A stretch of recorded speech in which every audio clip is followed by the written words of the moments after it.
আমরা সবাই মিলে আমাদের ভাই বোন শিশুদেরকে ওখানে মরার জন্য ছেড়ে দিয়েছি। এটাই সত্য কথা। এবং এর জন্য পুরা উম্মাকে জবাব দিতে হবে, পুরা উম্মাকেই জবাব দিতে হবে। সবচেয়ে বড় জবাব দিতে হবে আরবের নেতাদেরকে, আশপাশের যারা নেতা আছে এদেরকে, আরবের যে নেতারা আছে এদেরকে বিগত 70 বছর ধরে এরা যা যা করেছে এর উত্তর দিতে হবে, জবাব দিতেই হবে, কোনো উপায় নাই। আমাদেরকেও দিতে হবে, প্রত্যেক রাষ্ট্রপ্রধানকে দেওয়া লাগবে, যে লিখতে পারতো লিখে নাই তাকে দেওয়া লাগবে, যে বলতে পারতো বলে নাই তাকেও দেওয়া লাগবে, যার অস্ত্র দেওয়ার ক্ষমতা ছিল দেয় নাই তাকেও বলা লাগবে, যার মিলিটারি পাওয়ার ছিল সে চাইলে ওখানে ইন্টারভেন করতে পারতো সে করে নাই তাকেও বলতে হবে। আর যারা ওদের সাথে আতাত করে বন্ধুত্ব করেছে এরা তো মুনাফিক, টাটকা মুনাফিক, পাক্কা মুনাফিক। এরাই তো তারা যারা কাফেরদের সাথে জাহান্নামের তলদেশে থাকবে। মুসলিমদেরকে বাদ দিয়ে মুনাফিক ওই ইহুদি খ্রিস্টানদের সাথে বন্ধুত্ব করেছে। যে ইহুদি খ্রিস্টানরা আমাদের ভাই বোনদেরকে মেরে এক ঝাঁঝরা করে ফেলাচ্ছে, আমি ওর সাথে বন্ধুত্ব করতে পারি? কি বলে আপনাদের ইমান? আর এই কথাগুলো কি উগ্রবাদী কথা হয়ে গেল না? এগুলো সত্যি কথা। আর সত্যি কথা বলার পরে কি হবে সেটা তো দেখার দরকার নেই, আল্লাহর কাছে আমাকে জবাব দিতে হবে, এটাই আমার ফিকির।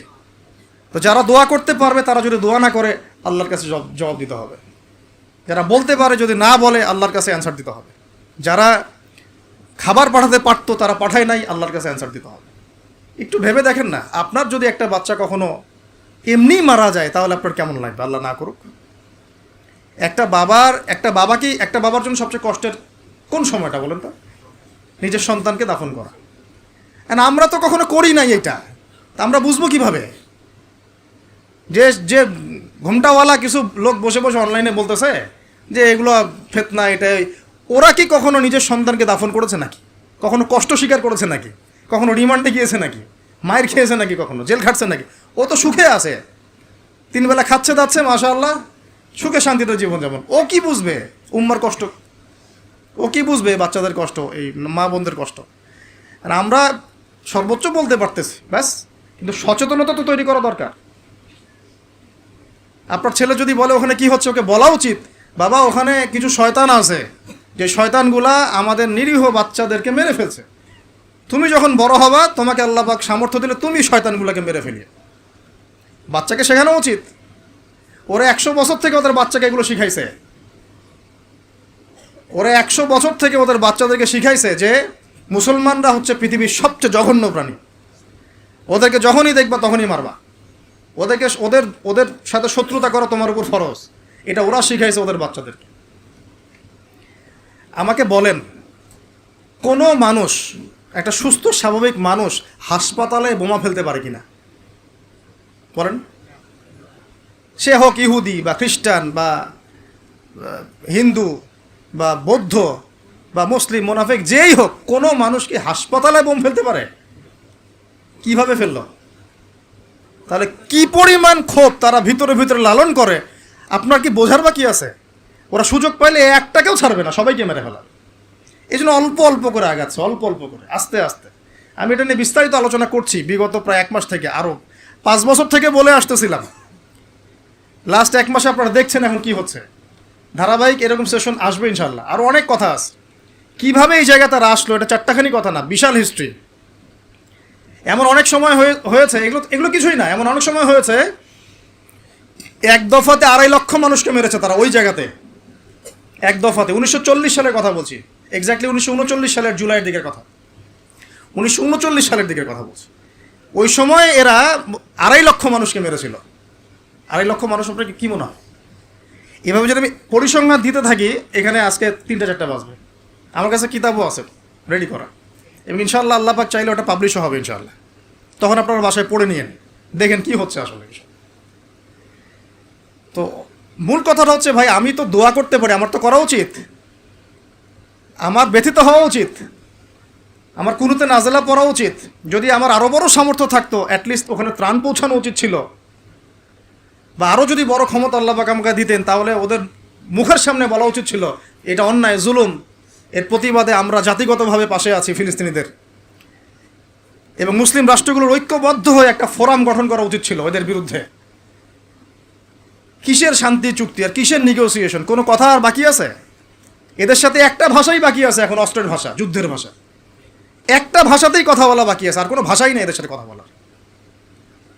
তুমি হাসপাতালে বোম ফেলে 600টা মুসলিম বাচ্চাকে হত্যা করে ফেলছো, তোমার সাথে কিসের কথা? একটা কথাই হতে পারে, সেটা হলো যুদ্ধের ভাষা, অথবা এই পুরো ভূমি থেকে তোমরা চলে যাবা পশ্চিমে, এটাই ছিল আমাদের ভাষা। কিন্তু বিগত ৭৫ বছর ধরে আমরা এগুলো করতে পারি না।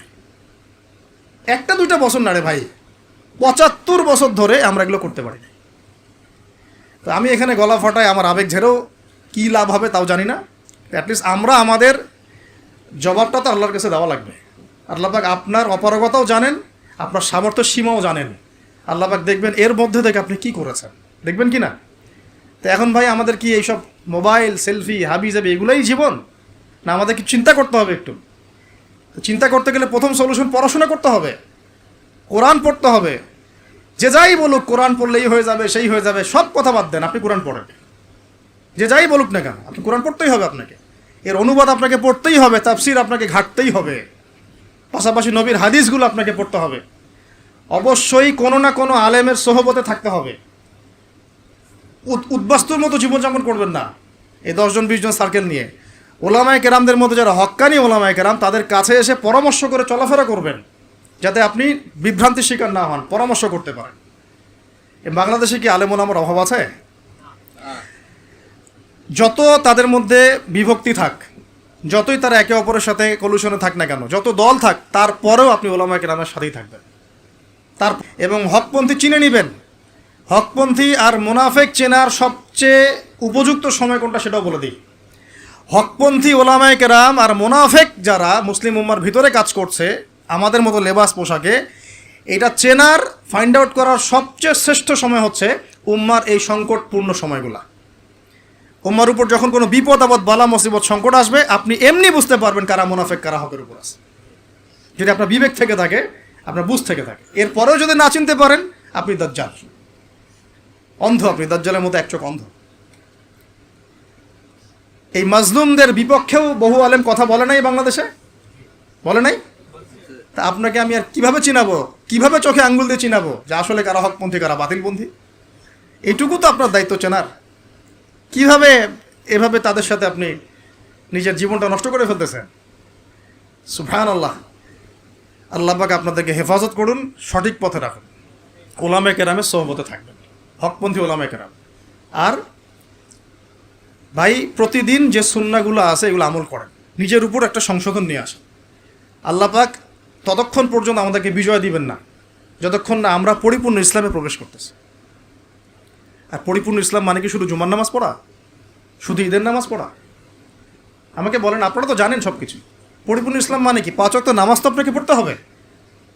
আল্লাহ যদি তৌফিক দেন, সামর্থ্য দেন, তাহাজ্জুদও পড়তে হবে, চেষ্টা করতে হবে, নফল আমল বাড়াই দিতে হবে, জিকির আজগার, তেলাওয়াত, তাসবিহ, তাহলিল বাড়াই দিতে হবে, আল্লাহর কাছে কান্নাকাটি বাড়াইতে হবে, ফিতনা থেকে দূরে আসার চেষ্টা করতে হবে, এই জগতের মোহ ছাড়তে হবে। যতটুকুতে আমার জীবন চলে যায় বাস এতটুকুতেই। আমি এইভাবেও বলতেছি আপনাদেরকে এখন সরাসরি, নিজেদের আপনজনদের মধ্যে, পরিবারের মধ্যে, বংশের মধ্যে কেউ যদি আপনাকে দিনের পথে চলতে বাধা প্রদান করে, ফিতনা সৃষ্টি করে, আপনি তার থেকেও নিজেকে সরা রাখবেন। কারণ দিন আপনার, জীবন আপনার, মানে দিন আমার, জীবন আমার, ইহকাল আমার, পরকাল আমার, জবাব আমার। আমার অন্য কারো দ্বারা প্রভাবিত হয়ে দিন নষ্ট করা যাবে না, যাবে? অনেক সময় হয় না, আমাদের বংশে, পরিবারে, কাছের অনেক মানুষ আপনাকে দিনের পথে চলার ক্ষেত্রে প্রতিবন্ধকতা সৃষ্টি করতেছে। আমি বলতেছি না ওদের সাথে আপনি সম্পর্ক নষ্ট করে দেন, কাট অফ হয়ে যান, এটা বলতেছি না। বলতেছি আপনি ইসলামিক দূরত্ব মেনটেন করেন, আপনি নিজেকে নিয়ে থাকেন, আপনি আল্লাহকে নিয়ে থাকেন। এক আল্লাহই আপনার জন্য যথেষ্ট, ইনশাআল্লাহ। কাউকে লাগবে না, ইনশাআল্লাহ। কেউ যদি না থাকে, এক আল্লাহই আপনার আমার জন্য যথেষ্ট। এটা কি বিশ্বাস করেন কিনা? এই আল্লাহ পাকই আমাদেরকে বাঁচিয়ে রাখছেন, আল্লাহ পাকের হাতেই আমাদের জীবন, আল্লাহ পাকই আমাদেরকে খাওয়ান। আল্লাহ থাকলে কিচ্ছু লাগে না। আর যারা আল্লাহ নাই, সারা দুনিয়া মিলেও তাকে সুখ দিতে পারবে না, তার কিছুই করতে পারবে না। এখন আসলে আমাদের সাথে আল্লাহ আছে কি না একটু নিজেরাই বুঝতে পারবো। আসলে আল্লাহ পাকের সাথে আমার সম্পর্ক কেমন? আল্লাহ বলে ডাকলে বা আল্লাহর কাছে দোয়া করলে কি আমার ভিতরে কোনো অনুভূতি আসে কি না? রাসূল সাল্লাল্লাহু আলাইহি ওয়াসাল্লামের নাম আসলে আমার ভিতরে কোনো অনুভূতি আসে কি না? বুঝবেন ইনশাআল্লাহ, এটা আপনার আস্তে আস্তে বুঝে যাবেন। তাহলে নিজের তাজকিয়ার দিকে ফোকাস করেন, এবং তাজকিয়া অর্জন করার জন্য অবশ্যই সোহবত লাগে। যারা আত্মশুদ্ধিতে পরিপূর্ণ মানুষ, এই মানুষগুলোর সাথে পরামর্শ করে চলবেন। আর নিজের দিন পালন করেন, দিনটাকে আর বিভক্ত হতে দিবেন না। যারাই বিভক্তির দিকে নিয়ে যায় এদেরকে বয়কট করবেন, মিশবেনই না এদের সাথে। বরং আমি বলছি, বাংলাদেশে এমনিই তো শত শত দল হয়ে গেছে, এখন আপনি নিউট্রাল থাকবেন, নিজেকে বায়াসড করবেন না, নিউট্রাল থাকবেন। নিউট্রাল মানে নিরপেক্ষ। নিরপেক্ষ থেকে আপনি দেখবেন যে আসলে কার মধ্যে হকটা বেশি আছে।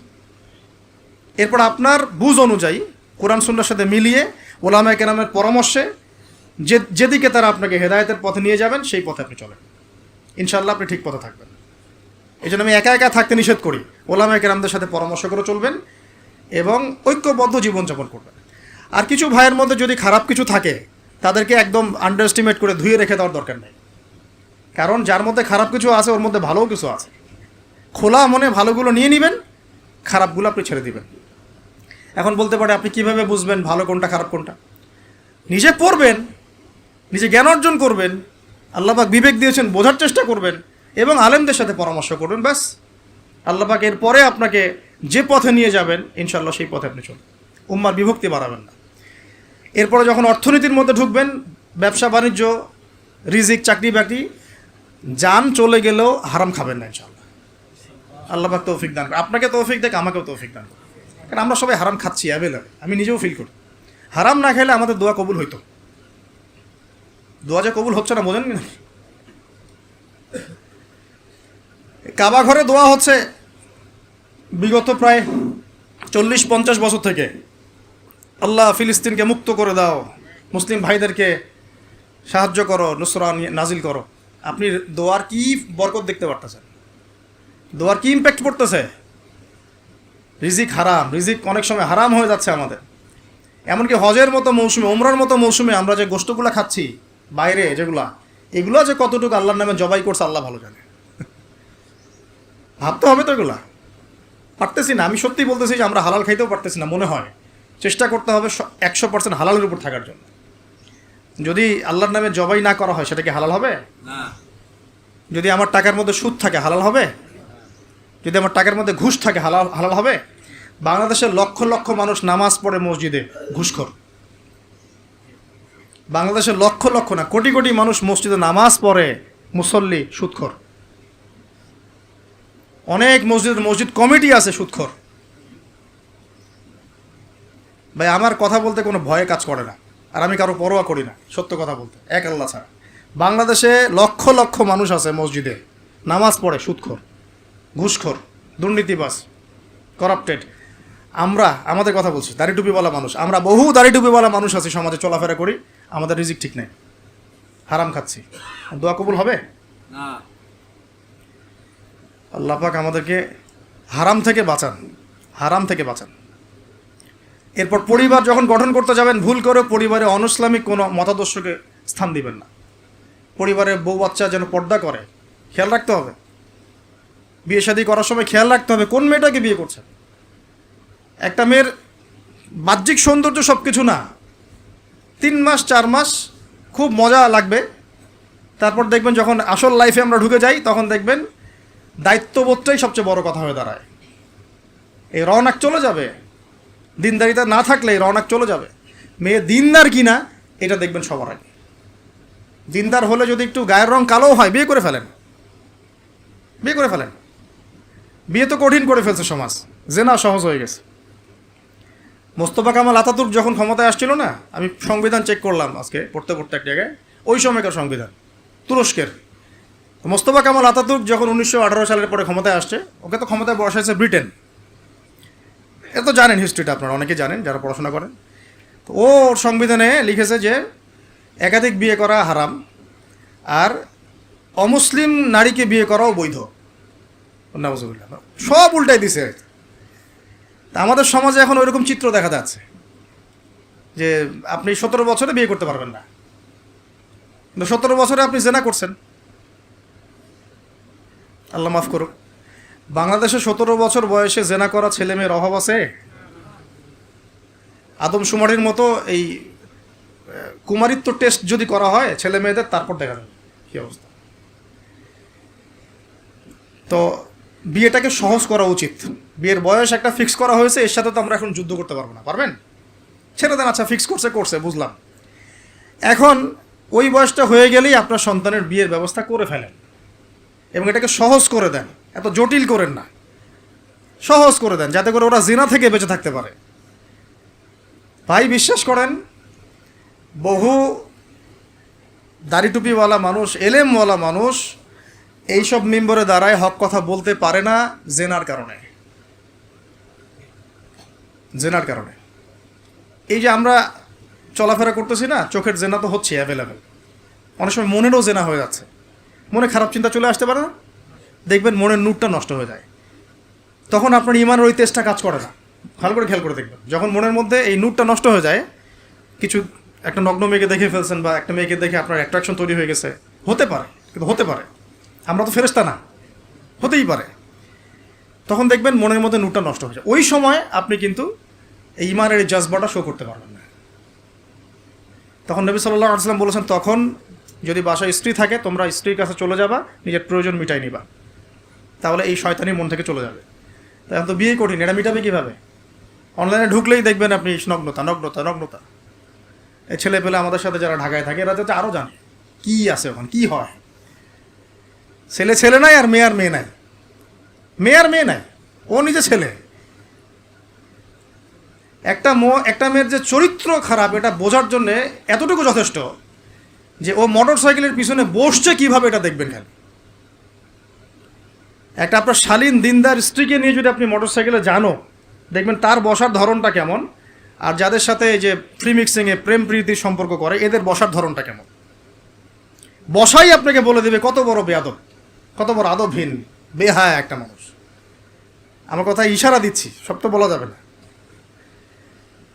তো এটাকে সহজ করবেন, এখানে দিনদারিতাকে প্রাধান্য দিবেন, ভুলেও দুনিয়াদারিকে প্রাধান্য দিয়েন না। ও বাপের কয় টাকা আছে, ওর বিয়ে করলে আমি পাবো কি, কত সুন্দর ঐশ্বরিয়া রায়ের মতো কিনা, এগুলো দেখার দরকার নেই। এগুলো থাকে না, আস্তে আস্তে চলে যায়, দিনদারিতা থেকে যায়। ইব্রাহিম আলাইহিস সালামের স্ত্রীদের কথা আজকে আমরা স্মরণ করি না? হাজেরা আলাইহিস সালাম, তার ওই সবর, সাফা মারওয়ার সাই, তাওয়াক্কুল আল্লাহর কাছে এত পছন্দ হয়েছিল যে কিয়ামত পর্যন্ত যত মানুষ হজ করবে, সাই না করলে হজ হবে না আপনার। ঠিক আছে, উনার ওই হাঁটা দৌড়াদৌড়ি আল্লাহর কাছে এত পছন্দ হয়েছে। আপনি জামজাম কূপ ওখানে যে তাওয়াফ করছেন না, তাওয়াফ করে যে পানি খেয়ে আসলেন, সাফা মারওয়া সাই করলেন, এই সাই না করা পর্যন্ত আপনার হজই হচ্ছে না, ওমরাই হচ্ছে না।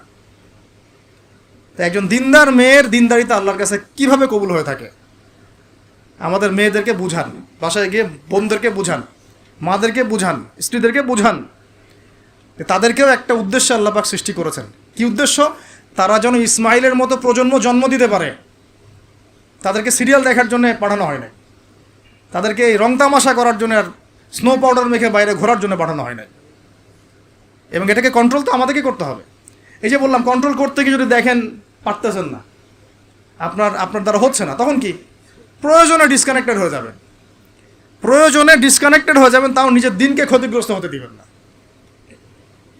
কিছু করার নাই তো, চেষ্টার উপর চেষ্টা করে যাচ্ছেন আপনি 10 বছর, 15 বছর, 5 বছর, 7 বছর, কোনো রেজাল্ট পাচ্ছেন না। এখন আপনি কি করবেন? দিন ছেড়ে দেবেন? আপনিও তাদের মতো হয়ে যাবেন? আপনাকে আপনার স্বতন্ত্র জায়গায় থাকতে হবে। আল্লাহ পাক তৌফিক দান করুন। আর ইসলাম সংশোধনের মধ্যে সমাধান আসলে আলহামদুলিল্লাহ। এরপরে বাচ্চা কাচ্চা যেগুলো হবে, এগুলো পয়েন্ট মনে রাখবেন, পড়াশোনা থেকে নিয়ে এই পর্যন্ত বাচ্চা কাচ্চা যেগুলো হবে, এক একটা বাচ্চাকে আগামী দিনের যোদ্ধা হিসেবে গড়ে তুলবে। কি যুদ্ধ করবে তারা? আগে আদর্শিক যুদ্ধ করবে, আদর্শিক যুদ্ধ করবে, যে আমরা ওই সব আদর্শে চলি না, আমাদের নিজস্ব আদর্শ আছে, এটা ইসলাম। আমাদের কিতাব আছে কোরআন, আমাদের সুন্নাহ আছে মুহাম্মদ সাল্লাল্লাহু আলাইহি ওয়াসাল্লামের সুন্নাহ। এরা বৈষয়িক শিক্ষাও শিক্ষিত হবে, ইসলামিক শিক্ষাও শিক্ষিত হবে ইনশাআল্লাহ। এরপরে এদের দ্বারা ইনশাআল্লাহ এমন জেনারেশন আমরা গড়ে তুলব, যে জেনারেশন আগামী দিনে ইসলামের পতাকা বহন করবে ইনশাআল্লাহ। আমরা যেটা পারি নাই, চেষ্টা চালাবো, আমাদের বাচ্চাদেরকে গড়ে তুলবো ইনশাআল্লাহ। পারা যাবে না? আল্লাহ পাক আমাদেরকে এই সব উদ্দেশ্যে দুনিয়াতে পাঠাইছে। এভাবে ইনশাআল্লাহ আমরা এলেম অর্জন, তাসকিয়া অর্জন, আমল বাড়িয়ে দেওয়া, হালাল খাওয়া, পরিবার গঠন করা, প্রজন্ম গঠন করা, এই কাজগুলো করতে করতে করতে আমরা আগাবো ইনশাআল্লাহ। এবং এখন যা চলছে এই ফিতনাগুলো থেকে আমরা নিজেদেরকে দূরে রাখার চেষ্টা করব। আর যেখানে যেখানে যেখানে মুসলিমদের এগেনস্টে এই কাফের, মুশরিক, জালেম, মুনাফিকরা পদক্ষেপ নেবে, আমরা আমাদের সাধ্য মতো এটাকে প্রতিহত করবো ইনশাআল্লাহ। হয় জবান দিয়ে প্রতিহত করব, নাহলে লিখে প্রতিহত করব, নাহলে কোনো সাহায্য করে প্রতিহত করব, নাহলে অ্যাটলিস্ট দোয়া করে প্রতিহত করব। কিছুই নাই, কমপক্ষে কী করবেন? দোয়া করবেন। কিছু নাই, কমপক্ষে দোয়া করবেন।